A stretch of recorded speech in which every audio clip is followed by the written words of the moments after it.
derrière le hublot. Froussard des sensations trop vives que l'on retrouve sur le pont. On reste cloisonné dans notre minuscule cabine. De toute façon, pourquoi s'acharner à réparer une carcasse vide si elle ne reste rien de moins qu'une épave? Insensible à l'eau qui persécute la coque, l'aviron n'est qu'accessoire. Le mât est tombé. La boussole est toujours là, pour faire joli. Mais cela fait déjà bien longtemps qu'elle a perdu le nord. Être insouciant est désormais notre devise. La lâcheté semble moins épuisante que l'inquiétude que nous procure la moindre houle. Dans un ciel sans limite, on se retrouve. Petit soi incompris, impuissant devant un combat perdu d'avance. Au printemps, on emmerde une dernière fois ce lieu où l'on est resté échoué, prisonnier dans l'espace-temps. L'ancre levée, on laisse, comme tant d'autres choses, ce trou béant derrière soi.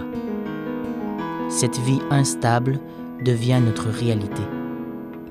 On vit d'eau fraîche, seulement on a oublié tout le sens du mot amour. On évite d'accoster. On se nourrit du peu que l'on réussit à attraper au bout de cette stupide corde. L'alcool et le tabac ne sont plus une option. Ce genre de conneries nous donne l'impression d'exister. Une part de tangible dans ce monde fuyant. On ignore quelle voie on emprunte.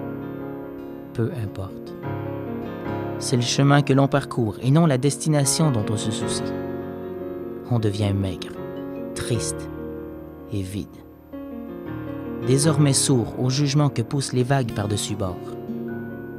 Se heurtant au rafiot, elles font durer le voyage. Elles prennent un malin plaisir à nous ralentir.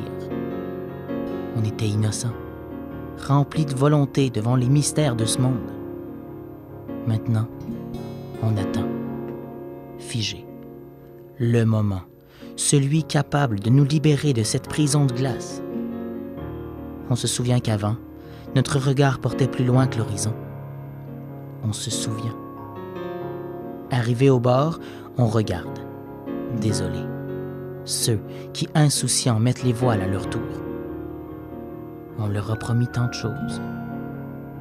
Ils sont avares de liberté.